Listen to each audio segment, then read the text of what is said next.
I started grading your quizzes and a lot of you missed this question. So I'll read this over. So it's talking about drawing the Venn diagram, doing the two-way table. Yeah. And I think it was because the percentages, we didn't deal a whole lot with those scenarios, maybe. So if you did your recommended assignment, they did have a little bit of this on there. So when I draw the Venn diagram, okay. All right, so I'm going to use two circles for a Venn diagram, right? What am I looking at?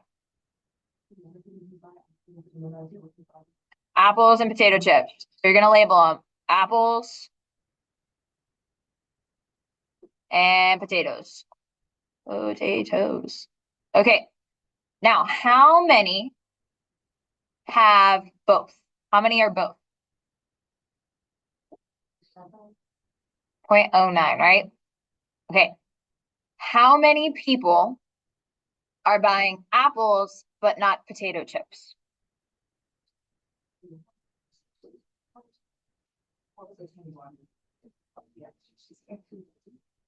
You subtract the 9. Yeah. So a lot of people just put 0.21 right here. Not what happened. This tells me 21% of shoppers that buy apples. This is telling me that they buy both. So you're going to do 0.21 minus 0.09. Okay, and what does that give you? So we're going to say 0.12. Does that make sense? Okay. All right, now, how many people buy potatoes but don't buy apples? So how are we going to solve that one? And what is that going to give me? 0.27. Okay. Now, how many people don't do any of that? How do we figure that one out? Yep. Okay, so we add these up and we subtract from 1, and that's going to be 0.52. Okay, a lot of you missed these numbers because you put 0.21 and then you put 0.36. Okay, cool. All right, now part B. Find the probability a randomly selected shopper buys apples or potato chips. So how do we do this one?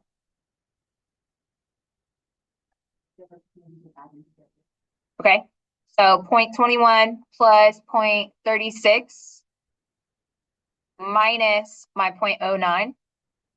That's what's going on up here, right? Yes, no?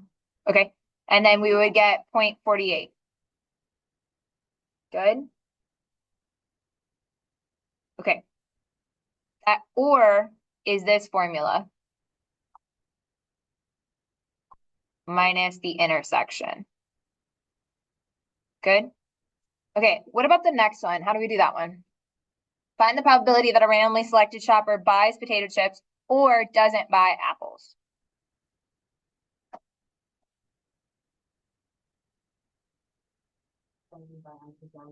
That would be 80.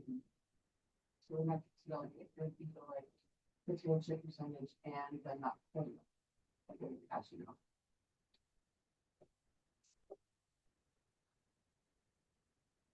Yeah, this was the one that we got wrong on this. Like if you got your percentages wrong, you obviously got like the rest of it wrong, but this is the one that we got wrong, even if you got the percentages right. I want you to take a moment, try to think through this. Here, I'll tell you what the answer is. You think through the thought process. It's 0.79.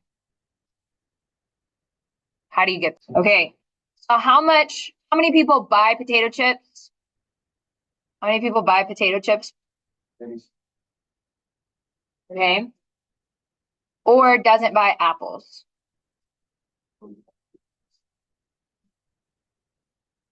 All right, so let me show you the two numbers that I pulled.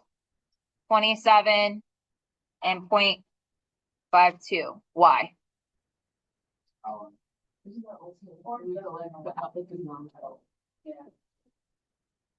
Because the people who are not buying apples are the people who aren't buying anything, right? Thoughts? This one was tricky. This one, we had some issues. Okay. All right, let's look at the next one. Find the probability that a randomly selected shopper buys potato chips. I'm sorry. Whoops. Find the probability that a randomly selected shopper doesn't buy apples and doesn't buy potato chips.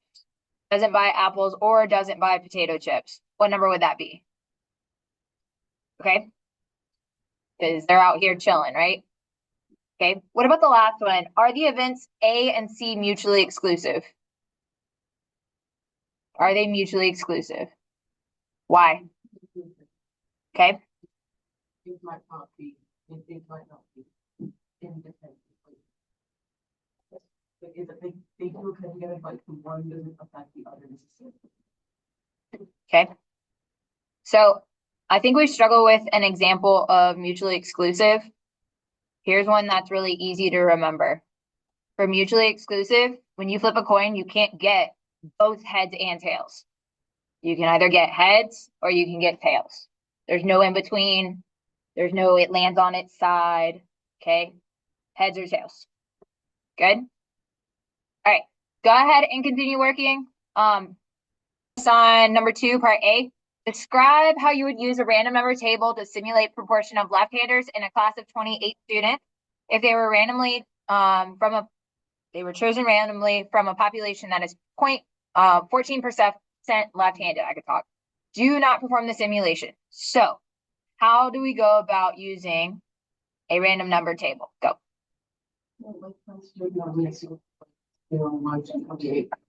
It's 28. But you would occupy, in this case, in reserve, it's from 01 to 08 for people who are left-handed. Okay. And then what do we do with the rest? Then those people would not be left-handed, and we disregard the number as things outside of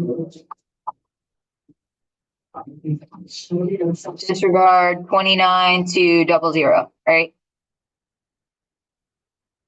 Y to 8. Because that's the number of left-handed.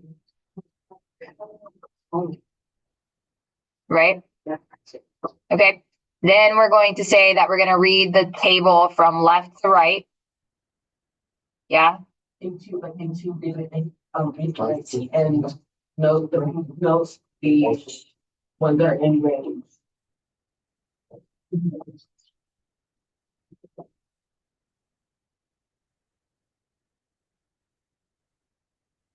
In between 01 to 28. Now, how many times do we do this? Do we want to do it many, many times?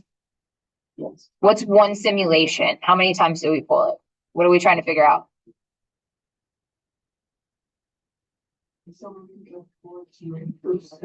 Okay, so how do we figure out what 14% of 28 is? I think it's like 3.99. 2.92. Oh. So we would, yeah. So we would look at 3 times per trial. So we would pull 3 people, and then we would see whether or not they're going to be left-handed and see if we hit that 14%. Yes. That's how many people we're pulling for one trial. Remember, the trial is the simulation, right? Okay, now we can repeat this process, and then we're going to get some graph like this dot plot down here, right? And then we're going to compare whether or not it actually holds true to this statement. Good? Okay, I think the biggest thing is we struggle with the labeling. The labeling part, y'all mess up a lot. Okay, you have to be specific. You have to say these numbers are associated with this thing, and we're using these numbers between this and this.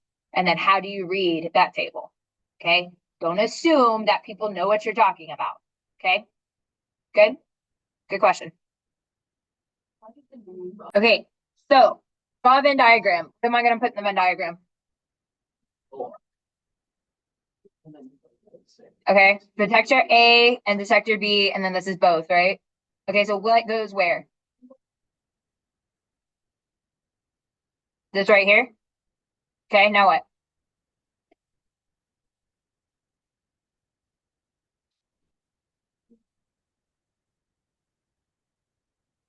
So here's my thought. If detector A does not go off, then B must go off, right? Because that's what it told us. It's one or the other, right?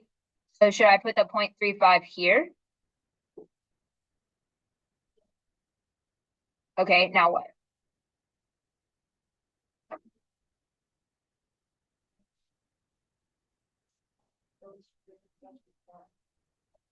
Okay, because one or the other is going to go off, right?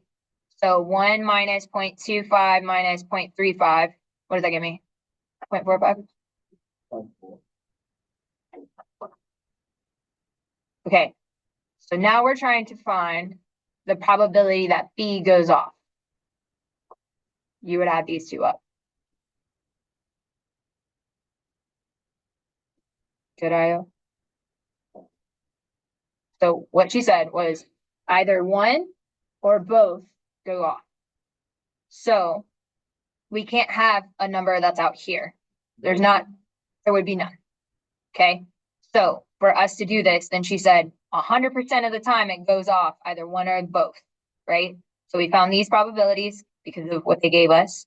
And then when they go off, both of them go off, it's going to be 1 minus everything that's on the out. Yeah. Cool. Thank you.